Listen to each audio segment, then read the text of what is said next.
ನಿಮಗೆಲ್ಲ whey protein ಅಂದರೆ ಏನು ಅಂತ ಎಷ್ಟೊತ್ತಿಗೆ ಗೊತ್ತಿರುತ್ತೆ, ಬಟ್ ಅದನ್ನ ಹೇಗೆ ಪ್ರಿಪೇರ್ ಮಾಡ್ತಾರೆ ಅಂತ ಬಹಳ ಜನಕ್ಕೆ ಗೊತ್ತಿಲ್ಲ.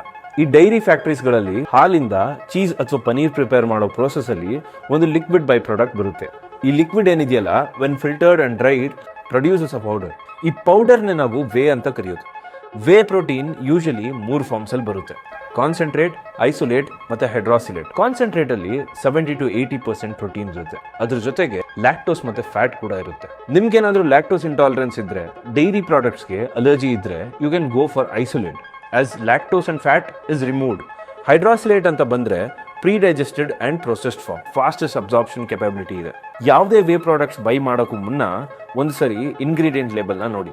ಆಡೆಡ್ ಶುಗರ್ಸ್ ಮತ್ತೆ ಅಡೇಟಿವ್ಸ್ ಇರೋ ಚಾನ್ಸಸ್ ಇರುತ್ತೆ. ಅಂಡ್ ಈ ವೇ ಪ್ರೋಟೀನ್ ಮಾರ್ಕೆಟ್ ಅಲ್ಲಿ ಬಹಳ ಸ್ಕ್ಯಾಮ್ಸ್ ನಡೆಯೋ ಕಾರಣದಿಂದ make sure you check its authenticity. ನಮ್ಮ ಪ್ರಧಾನಮಂತ್ರಿ ಜನ್ ಔಷಧ ಯೋಜನಾದಲ್ಲಿ ರೀಸೆಂಟ್ ಆಗಿ government of India whey protein ನ ಸೆಲ್ ಮಾಡ್ತಿದ್ದಾರೆ. ಹೇಗೆ ಬೈ ಮಾಡಬೇಕು ಅಂತ ಡಿಸ್ಕ್ರಿಪ್ಷನ್ ಅಲ್ಲಿ ಹಾಕಿರ್ತೀನಿ ನೋಡಿ.